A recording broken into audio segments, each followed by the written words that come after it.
भैया सुनिए, भैया एक मिनट। भैया आपसे एक बात पूछूं? हाँ दीदी पूछिए। भैया आपने अपना खाना उसको दे दिया, आपको भी तो भूख लगी थी ना? दीदी वो मेरे पास खाना मांगने आई, उसकी शक्ल देख के मुझे लगा उससे ज़्यादा ज़रूरत है इस खाने की, इसलिए ये खाना मैंने उसे दे दिया। तो भैया अब तो आपने उसे अपना खाना दे दिया, अब आप क्या खाएंगे? आप भी तो भूखे हैं ना?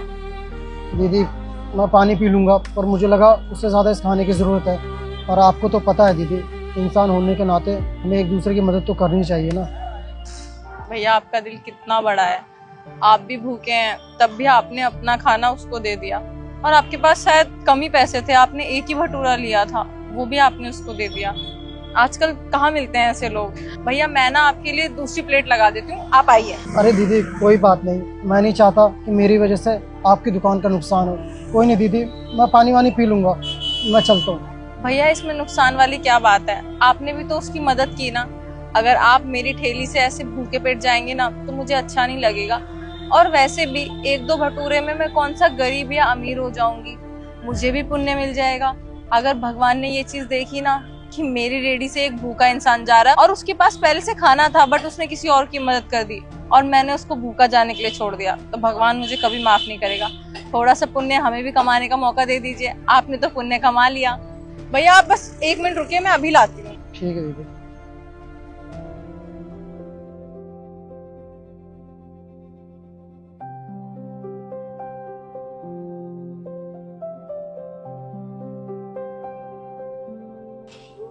भैया ये लीजिए। बहुत बहुत धन्यवाद दीदी। भैया मैं यहाँ पे पिछले 4 साल से रेडी लगा रही हूँ, लेकिन मैंने आपको आज से पहले कभी भी नहीं देखा। क्या आप यहाँ पे नए हैं? जी दीदी, हम इस शहर में नए हैं, हम यहाँ नहीं रहते, हम गांव में रहते थे। वो नौकरी के चक्कर में मैं मम्मी पापा से लड़के यहाँ भाग के आ गया और 1000 रुपये थे, 500 रुपये चोरी हो गए और 500 रुपये मुझे यहाँ पे 15 दिन हो गए तो उसमें खर्च हो गए। 20 रुपये बचे थे, उसके मैंने भटूरे ले लिए। काम ही ढूंढ रहा हूँ। सुन के बुरा लगा भैया, पर भगवान है ना, वो सब कुछ देखते हैं। आपने किसी की मदद की है और आपने किसी के साथ इतना अच्छा किया है तो भगवान आपके साथ कभी भी बुरा नहीं होने देंगे। आपको जल्दी नौकरी मिल जाएगी। और जब तक नौकरी नहीं मिलती है ना, आपके पास पैसे नहीं है, मुझे अपनी बहन समझ के अपनी बहन की रेडी पे कभी भी आ सकते हैं आप खाने के लिए, ठीक है? ठीक है दीदी। अपनी बहन ही समझिएगा। भैया सुनो, मुझे एक बात बताओ। अभी मैंने देखा तुम वहां पर बैठकर खाना खा रहे थे और एक लड़की तुमसे खाना मांगने के लिए आई, तुमने अपना खाना छोड़कर उसको दे दिया। और अभी ये ढाबे वाली ने बोला कि तुम्हारे पास खाने तक के 20 रुपए नहीं है। ऐसे भी क्या मुसीबत आ गई कि तुम्हारे पास 20-30 रुपए नहीं है, वो भी खाना खाने के लिए? भैया वो इसलिए कि उस लड़की को ना मुझसे ज़्यादा भूख लगी थी, तो उसके शक्ल पे दिख रहा था उसे बहुत भूख लगी थी, इसलिए मैंने अपना खाना उसे दे दिया। और भैया मेरे पास और खाना खरीदने के पैसे इसलिए नहीं थे क्योंकि 15 दिन पहले ना मैं गांव से मम्मी पापा से झगड़ के यहाँ नौकरी की तलाश में आया था। 15 दिन हो गए भैया, मुझे कोई काम नहीं मिला। 1000 रुपये लेके आया था, 500 रुपये आने में लग गए, बचे 500 रुपये थे तो 15 दिन में खर्च हो गए। फिर मेरे पास 20 रुपये बचे थे, जो आज मैंने भटूरे लिए थे वो 20 रुपये भी चले गए। मेरे पास पैसे भी नहीं है और काम भी नहीं है, ये तो उन दीदी ने मुझे दे दिया। तो तुम्हें शहर आने से पहले सोचना चाहिए था ना कि यहाँ पे जूते चप्पल घिस जाते हैं इंसान को नौकरी ढूंढने की तलाश में। और तुम्हें क्या लगता है कि तुम गांव से बोरे बिस्तरा उठा के शहर आओगे और तुम्हें नौकरी मिल जाएगी? भैया वो क्या है ना, घर वालों के रोज रोज के ताने सुन के ना मैं तंग आ गया था। अब काम तो करना ही था तो मैंने सोचा शहर आ जाता हूँ, आज नहीं तो कल काम मिल ही जाएगा। और देखना भैया मुझे काम मिल जाएगा। अच्छा ये बताओ क्या क्या काम कर लेते हो तुम? भैया सब कर लेता हूँ मैं, डस्टिंग वगैरह घर में भी काम कर लेता हूँ और थोड़ी बहुत गाड़ी चलानी भी आती है। तो मेरी गाड़ी चलाओगे और मेरे घर का ख्याल रखोगे? हाँ हाँ भैया मैं सब कर लूँगा, मैं गाड़ी भी चला लूँगा, आपका घर का ध्यान भी रखूँगा। उस घर का अपने से भी ज़्यादा ख्याल रखना पड़ेगा तुम्हें। एक्चुअली वो मेरी माँ की आखिरी निशानी है और उस घर को ना तो मैं रेंट पे चढ़ाना चाहता और ना किसी को बेचना चाहता। और मैं अक्सर काम के सिलसिले से बाहर ही रहता हूँ। मेरा महीने में या 2 महीने में कभी कभी आना होता है और मैं चाहता हूँ कि तुम उस घर का बहुत अच्छे से ख्याल रखो। और तुम्हें देखकर लग रहा है कि जो इंसान ऑलरेडी भूखा और वो दूसरों की भूख समझे, उसका दिल कितना ही साफ होगा। इसलिए मैं तुम पे भरोसा कर सकता हूँ, तो मेरा भरोसा कभी मत तोड़ना। अच्छा वैसे तुम्हें 15,000 रुपये महीना दूंगा अभी के लिए, क्योंकि मैं तुमसे 1-2 महीना काम करा के देखना चाहता हूँ। उसके बाद तुम्हारी सैलरी बढ़ा दूंगा। तो 15,000 तो महीने में ठीक है ना? हाँ हाँ भैया बहुत ज़्यादा है। अच्छा चलो ठीक है, मैं गाड़ी में तुम्हारा इंतजार कर रहा हूँ, खाना खाकर आ जाना। ठीक है भैया, मैं खाना खा के आता हूँ।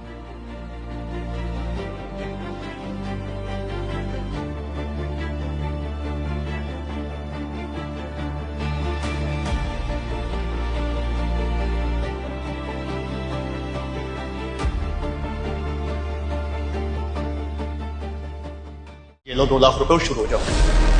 एक समोसा खाओ और 2 लाख रुपए ले जाओ, एक समोसा खाओ 2 लाख रुपए ले जाओ। क्या एक समोसा खाने पे 2 लाख रुपए? मैं खा लेती हूँ, इससे मेरे बेटे का इलाज तो हो जाएगा ना कम से कम। हाँ ये ठीक रहेगा। मैडम जी, ये एक समोसा खाने पे 2 लाख रुपए मिलेंगे? हाँ, पूरे 2 लाख रुपए। देखो कहीं आप मजाक तो नहीं कर रहे हो? अगर मैं ये समोसा खा लूंगी तो आप मुझे 2 लाख रुपए दे दोगी?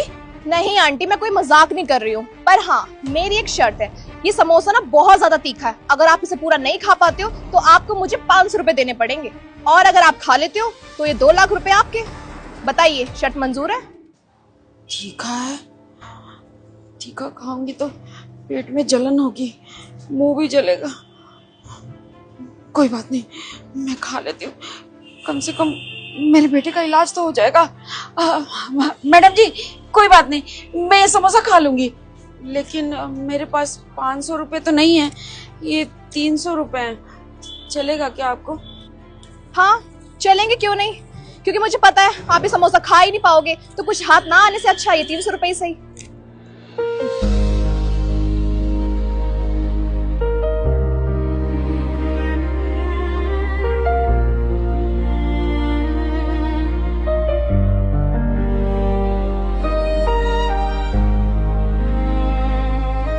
आंटी, ये समोसा तो इतना तीखा है, आप इसे खा कैसे पा रहे हो? कोई बात नहीं बेटी, जब घर में मुसीबत होती है ना तो क्या तीखा और क्या मीठा, मुझे ये सब साधारण ही लग रहा है।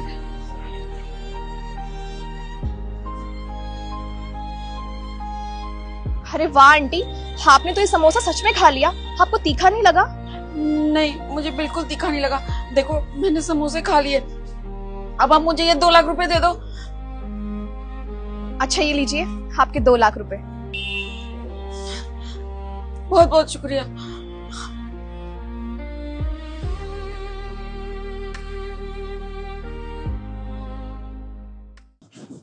सर, आपने मुझे जैसा बोला था मैंने वैसे ही किया है, उस औरत को मैंने समोसा भी खिला दिया और 2 लाख रुपए भी दे दिए। अरे वाह, ये तो बहुत अच्छा किया तुमने। चलो ये बाकी जो समोसे ना तुम खा लेना, ठीक है? सर मुझे एक बात समझ नहीं आई, आप ऐसे किसी को भी 2 लाख रुपए कैसे दे सकते हो? मैं कुछ समझी नहीं। तुम्हें समझने की भी कोई जरूरत नहीं है, क्योंकि तुम्हारी समझ से बाहर है। तुम जाओ बाकी काम करो। सर प्लीज बताइए ना, अगर आप मुझे नहीं बताएंगे ना मुझे नींद नहीं आएगी, क्योंकि मुझे समझ ही नहीं आ रहा है आप ऐसे राह चलते किसी को भी 2 लाख रुपए कैसे दे सकते हो? प्लीज बताइए ना। ये मैंने जो किया है ना, इस चीज के पीछे एक अजीब सा लॉजिक है। जब तुम इतनी जिद कर रही हो तो बता देता हूँ, बैठो। तो दरअसल सारी बात ये थी। यार मैंने न्यू कार का प्लान कर रही हूँ, बता कौन सी लूं? तो पागल वागल होगी कि गाड़ी है तो सही तेरे पास। यार ये कार है मेरे पास, लेकिन पिछले 2 साल से मैं एक ही कार चला रही हूँ, मुझे न्यू कार चाहिए यार, बताना कौन सी लूं, कौन सी बढ़िया लगेगी? हाँ भाई, बड़े लोग हैं, कुछ भी कर सकते हैं। एक काम कर, तू ना थार ले ले, बहुत मस्त लगेगी तुझ पे। मेम साहब मैं घर जा रही हूँ। हाँ ठीक है, चली जा। काम कर दिया ना सारा? जी मेम साहब, सारा काम कर दिया है। वो मैं ये कह रही थी मेम साहब, मुझे थोड़े पैसे चाहिए थे। अभी 1 हफ्ते पहले तो तेरी सैलरी दी है मैंने तुझे, कहाँ गई सैलरी सारी? क्या ना, मेरा बेटा अस्पताल में भर्ती है, उसकी बहुत ज्यादा तबीयत खराब हो गई है, मुझे पैसे की जरूरत है। आप मुझे 2 महीने का एडवांस दे दो, मैं काम करके आपके सारे पैसे चुका दूंगी। ओ हेलो, तेरे बेटे का ठेका नहीं ले रखा मैंने, तुझे जॉब पे रखा था और तुझे मंथली सैलरी मैं देती हूँ, ठीक है ना? तेरे बेटे की तबीयत खराब है, तेरी हेडेक है, मेरी नहीं, ऐसा समझ में, खुद देख। और तुझे मैं सैलरी टाइम पे देती हूँ ना, इतना ही बहुत है। 2 महीने का एडवांस चाहिए महारानी जी को, कोई पैसे वैसे नहीं है मेरे पास। मेम साहब अब आप खुद बताओ, मैं आपके यहाँ काम करती हूँ तो मैं तो आपसे ही मांगूंगी ना। मेम साहब मैं आपके आगे हाथ जोड़ती हूँ, बस 2 महीने की बात है, आप मुझे दे दो, आप हर महीने काट लेना मेरी पगार से। मेरा बेटा अस्पताल में भर्ती है मैडम। तुझे एक बार में समझ में नहीं आता? बोल दिया ना मेरे पास फालतू के पैसे नहीं है, और तुझे हॉस्पिटल जाना है तो जा, मेरे को क्यों सुना रही है? और सुन, काम करने टाइम पे आ जियो। सताक्षी, तू ये इस औरत से किस तरीके से बात कर रही है? तेरे काम वाली है ना? वैसे भी ये 2 महीने का एडवांस ही तो मांग रही, तो दे देती। यार तू ना इन गरीब लोगों को जानता नहीं है, तू बहुत बोला है। ये 2 महीने के एडवांस मांग रही थी, क्या पता एडवांस लेके ये आती ना आती, बता। अरे यार, ये गरीब लोग नहीं भागते, और वैसे भी ना बूढ़े इंसान कभी भी झूठ नहीं बोला करते। क्या पता उसका बेटा सच में ही बीमार हो, इसीलिए पैसे मांग रही है वो। तो मैं क्या करूं भाई, बेटा पैदा किया है तो वो अपना देखे ना, मेरा बेटा थोड़ी ना है। मैं उसको उसके काम की पेमेंट देती हूँ। तू ये सब छोड़, तू ये बता, थार अच्छी लगेगी? सही कह रहा है, आजकल ट्रेंड में भी है। हाँ ले ले, चल ठीक है, मैं मिलता हूँ बाद में ना। दीक्षा, ये जो गरीब लोग होते हैं ना, ये मेहनत करना जानते हैं, लेकिन किसी का आगे हाथ फैलाना नहीं। तुम्हें पता है, उस औरत को 50,000 रुपए की जरूरत थी अपने बेटे के ऑपरेशन के लिए, और जो मेरी दोस्त है ना, ये बुढ़िया उसी के यहाँ पे काम करती है, और ये मेरे सामने उससे पैसे मांगने के लिए आई थी। लेकिन मेरी दोस्त ने फिर भी उसकी मदद नहीं की, क्योंकि वो गरीब थी। उसको पता था ये गरीब लोग जो होते हैं, उनके घर में खाने के लाले पड़े होते हैं, तो ये लोग कहाँ ही पैसे वापस कर पाएंगे। ये लोग सोचते हैं कि गरीब लोग पैसे लेकर करके भाग जाएंगे। जो बूढ़े लोग होते हैं ना, वो कभी जिंदगी में झूठ नहीं बोलते, खासकर अपनी औलाद के लिए तो बिल्कुल भी नहीं। और अगर भगवान आपको इस काबिल बना रहा है ना कि आप दूसरों की मदद कर सको, तो जरूर मदद करनी चाहिए, क्योंकि भगवान के यहाँ देर अंधेर नहीं। कहते हैं ना कि एक के बदले भगवान 10 देता है, बस वही यार। तो बस मेरे दिमाग में आइडिया आया कि मैं इस औरत को समोसा खिलाऊंगा, और समोसा खिलाने के बहाने इसको पैसे दे दूंगा। अब उसको ऐसा लगेगा कि किसी ने मेरे ऊपर एहसान नहीं किया है, अब उसको ऐसा लगेगा कि ये मैंने अपनी मेहनत से पैसे दिए हैं, समझी? सच में सर, आप सच में बहुत अच्छे हैं। आपका दिल बहुत साफ है। आपने कैसे उस औरत की मदद की, उसको जताया भी नहीं और उसकी मदद भी कर दी। सच में अब वो अपने बेटे का इलाज भी करवा लेगी, है ना? दीक्षा, हमेशा याद रखना, इंसान को जेब से नहीं, दिल से अमीर होना चाहिए। जी सर।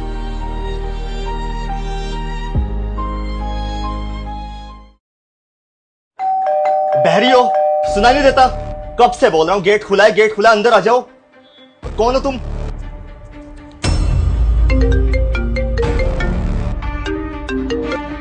हेलो। शोएब, मैंने काम वाली भेजी थी, वो आ गई क्या? हाँ, मेरे सर पे ही खड़ी है भूत बन के। 1 घंटे से चिल्लाए जा रहा हूँ, गेट खुला है, गेट खुला है, फिर भी बेल बजाई जा रही है। ठीक है, एक काम करो, तुम उसे ना घर के सारे काम समझा देना जो भी हमें उससे करवाने हैं, और प्लीज गुस्सा मत करो। ठीक है, मैं समझा दूंगा। और किस टाइम आओगे तुम? मैं बस थोड़ी देर में आ रही हूँ। ओके, चलो अंदर। अरे चलो अंदर।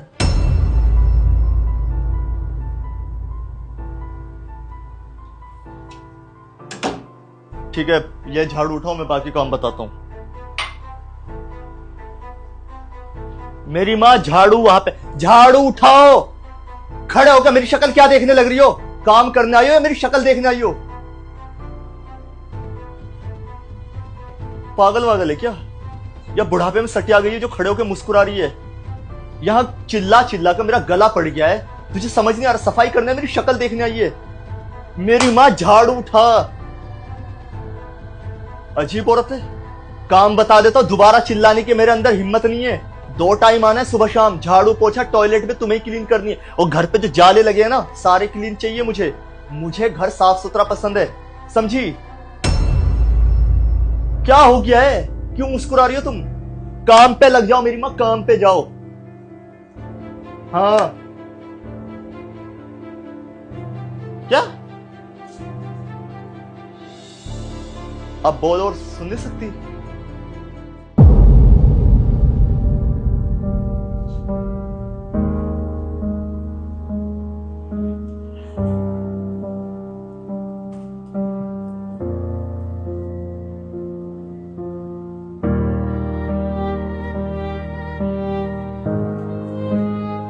आंटी, सुबह और शाम आना है, 2 टाइम। बर्तन, झाड़ू और घर के जितने भी जाले हैं ना, सब साफ कर देना आप, ठीक है?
कल आ जाना।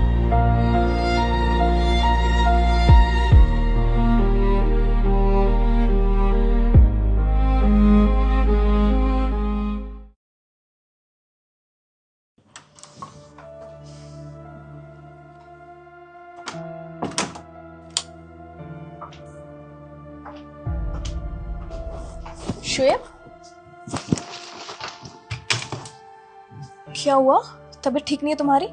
तुम्हें तो बुखार भी है। बस थोड़ा बुखार सा हो गया था। ठीक हो जाओगे। वैसे घर मुझे काफी साफ लग रहा है। मुझे लगता है आंटी ने बहुत अच्छे से काम किया है और तुम्हें पसंद भी आया होगा, है ना? हाँ, काम तो अच्छा करके गई है। और एक बात बताओ मुझे, ये आंटी को किसने भेजा था यहाँ पर? ये आंटी, मेरे ऑफिस में जो मेरी फ्रेंड है ना, मैंने उसको अपनी प्रॉब्लम बताई कि यार मुझे ना एक हाउस हेल्प की जरूरत है, तो उसी ने आंटी को यहाँ भेजा है। पर तुम ये सब क्यों पूछ रहे हो? तुम्हें आंटी का काम पसंद नहीं आया क्या शोएब? काम तो बहुत अच्छा है उनका। तुम्हें पता है उनके साथ क्या प्रॉब्लम है?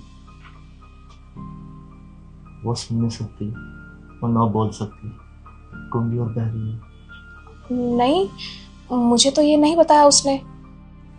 ऑफिस का काम कर रहा था, अब वो बैल बजा रही थी बार बार। अब वो सुन नहीं सकती थी। जैसे मैंने गेट खोला, मैं उनके ऊपर चिल्ला गया। बहुत बड़ी गलती हो गई मुझसे यार, बहुत बदतमीजी की मैंने उनके साथ में। शोएब, पर तुमने कुछ जानबूझ के थोड़ी किया है। अगर तुम्हें पता होता आंटी बोल नहीं सकती है, सुन नहीं सकती है, मैं जानती हूँ तुम उनके साथ ऐसा कभी नहीं करती। और हम दोनों कितना परेशान है, कितने महीनों से हमें कोई काम वाली नहीं मिल रही है, हम इतना फ्रस्ट्रेट हो चुके हैं। तो मुझे पता है इसके चक्कर में तुमने बोल दिया होगा। मेरा दिमाग खराब हो रहा है यार, इतनी बड़ी गलती मुझसे कैसे हो सकती है? वो मेरी माँ की उम्र की थी, मुझे उनके साथ इतने अदब से पेश आना चाहिए था, लेकिन मैंने उनके साथ फिर भी बदतमीजी की। चलो ठीक है, वो सुन नहीं सकती थी, बोल नहीं सकती थी। अगर वो सुन भी सकती थी, बोल भी सकती थी, तो फिर भी मेरा क्या हक बनता था उनके साथ बदतमीजी करने का? मैं तो फिर भी कितना छोटा हूं ना उनसे। तुम्हें पता है वो गरीब है, इसलिए वो सब कुछ सहन कर गई। हमें ना पैसों का भूत चढ़ा हुआ है सर पे, जो कि हम लोग ना गरीबों को कुछ समझते ही नहीं है। पैरों की धूल समझते हैं कि कैसे भी ट्रीट करो, कैसे बदतमीजी करो, क्योंकि पता है वो लोग हमें पलट के जवाब देंगे नहीं, क्योंकि वो डरते हैं हमसे। इसी चीज का घमंड पाल के बैठे हम लोग अपने सर पे, इसीलिए नौकरों की तरह ट्रीट करते हैं हम लोगों ने। लेकिन मुझे समझ नहीं आ रहा है मैं उनसे किस तरीके से माफी मांगू। एक ख्याल ये भी दिमाग में आ रहा है कि मैंने उनके साथ बदतमीजी की तो उन्हें कौन सा पता चला कि सामने वाला क्या बोल रहा है, क्योंकि वो तो सुन नहीं सकती थी।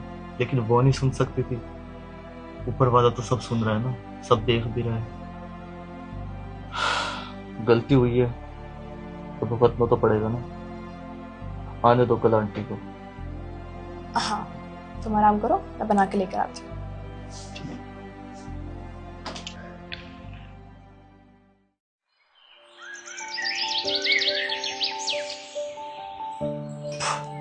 ठीक है, मैं निकल रहा हूँ ऑफिस के लिए। हाँ,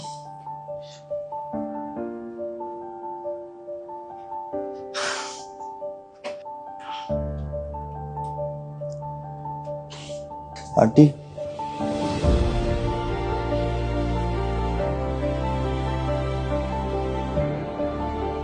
कल के लिए बदतमीजी की थी ना आपके साथ, माफ कर दो।